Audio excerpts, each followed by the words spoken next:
A parent in my son's preschool group chat tagged me out of nowhere. Theo's dad, your son's lunches always look pretty nice. Starting tomorrow, pack one for my daughter too. I'm not asking for free food. I'll give you $10 a day. That adds up. You can make a little extra on the side. I stared at the message, almost laughing from how absurd it was. My son has severe food sensitivities and a fragile stomach. Every ingredient in his meals is specially sourced, and a single lunch costs far more than $500 to prepare. And this man thought $10 could buy it? I replied with 2 words, not happening. The next day, my son came home crying. His lunch had been taken by another child, and the teacher had scolded him for being selfish. Fine. Since they wanted to push this far, I would show them exactly how far I could go. The preschool parent chat kept lighting up, and the more I read, the more ridiculous it became. The man sending the messages had a profile picture of himself with his daughter. He was Mia's dad, Mark Donovan. When I did not answer immediately, he sent several more messages in a row. Ethan, did you see my message? Mia hasn't had much of an appetite these past 2 days, but she seems to really like Theo's lunch. You're already cooking anyway. Making one extra portion shouldn't be any trouble. $10 a day is fair. A fast food meal costs about that much. You're raising a kid on your own, right? Think of it as grocery money. The condescending charity in his tone made my skin crawl. I had no idea where he heard that I was a single father. I did usually handle school drop-off and pick up myself, and I dressed casually most days, so maybe he had decided I was an easy target. My son, Theo, was allergic to a long list of common ingredients. His stomach was unusually sensitive too, so I personally handled everything he ate. His ingredients came from specific farms and specialty suppliers. A small piece of premium Wagyu alone cost over $100, never mind the carefully selected organic produce. $10 would not even cover the container. I had no patience for the man's nonsense, so I typed directly in the group chat. Sorry, I don't have the time. Also, my son's meals are very expensive to make. $10 won't cover it. I thought that was clear enough. Apparently, it was not. He immediately sent a string of voice messages. Oh, come on, Ethan. We're all parents in the same class. What happened to helping each other out? It's just a few pieces of meat and some vegetables. How much could that possibly be worth? You're acting like your kid is eating at a Michelin restaurant. Boys don't need to be pampered like that. Girls are different. My Mia is growing, and she needs proper nutrition.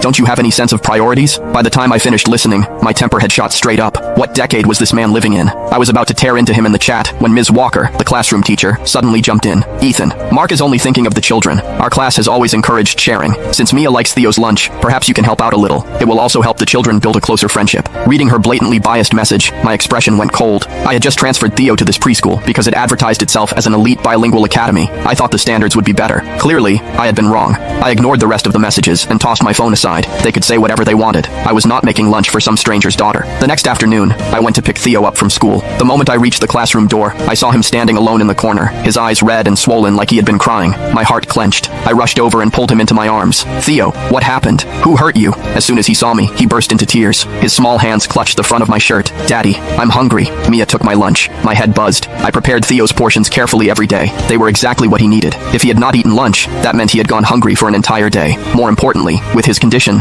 skipping meals could trigger low blood sugar and stomach cramps. Holding back my anger,